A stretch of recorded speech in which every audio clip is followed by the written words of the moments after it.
The only possible attitude toward out-of-control desire is a declaration of all-out war. I hear so many Christians murmuring about their imperfections and their failures and their addictions and their shortcomings, and I see so little war. Murmur, murmur, murmur. Why am I this way? Make war! If you wonder how to make war, go to the manual.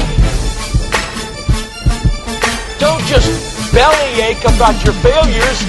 Make war!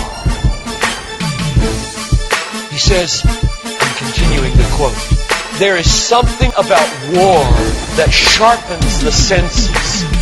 You hear a twig snap or rustling of the leaves and you are in attack mode. Someone coughs and you are ready to pull the trigger. Even after days of little or no sleep, war keeps us vigilant. There is a mean, violent streak to the true Christian life.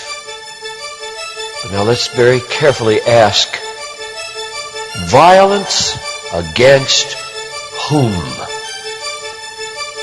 Or what? Not other people. Not other people. Not other people. Not Muslims. Not Hindus. Not Buddhists. Not atheists. Not secularists. Not nominal Christians. Not wives or husband or children or ornery bosses. But on every impulse in our soul to be violent to other people. Violence, a mean streak in Christianity, against our own selves. And all in us that would make peace with sin and a settling in peacetime mindset. We make war on that in us. It's a violence against all lust in ourselves.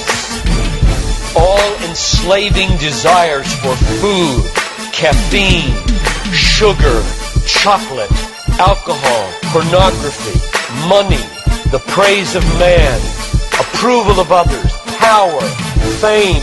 This is our enemy. This is where we make war.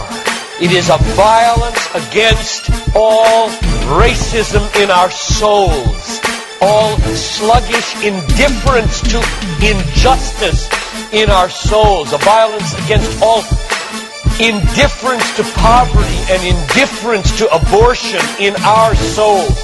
Did you know that in the warfare of Romans, Satan doesn't show up until chapter 16. We tend to think of spiritual warfare as this little thing where you find some way to pray or some way to lay hands on or some way to do a Satan thing. Well, that's important. Believe me, that's important. We war not against flesh and blood, but against principalities and powers and world rulers of this present darkness and spiritual hosts of wickedness in the heavenly places. That's important. But you know what? It's not nearly as important as this. Because the only foothold Satan has in your life is your flesh and your sin. Nobody goes to hell because of Satan. The only reason we go to hell is sin. Much more important than fighting Satan is fighting sin. This warfare in verse 13 is vastly more important than figuring Satan out. Get that. My biggest enemy is not Satan. My biggest enemy is John Piper. And he's the only reason I'll go to hell, not Satan. Satan, you don't have nearly that kind of power. And therefore, I really care about us learning how to do this battle. Christianity is not a settle in, live at peace with the world the way it is religion. Like most Christians live their daily lives. Verse 13. If by the Spirit you kill. There's a mean streak in Christianity, and it's not against anybody else but ourselves. In fact, it's against the meanness of ourselves against other people. If you feel like you're a mean person against others, a harsh person, a critical person, you know your problem? You haven't learned to make war. You haven't learned to be mean.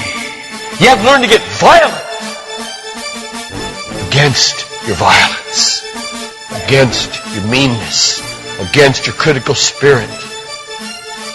And you complain of it, talk about it, but have you made war 24/7 against it?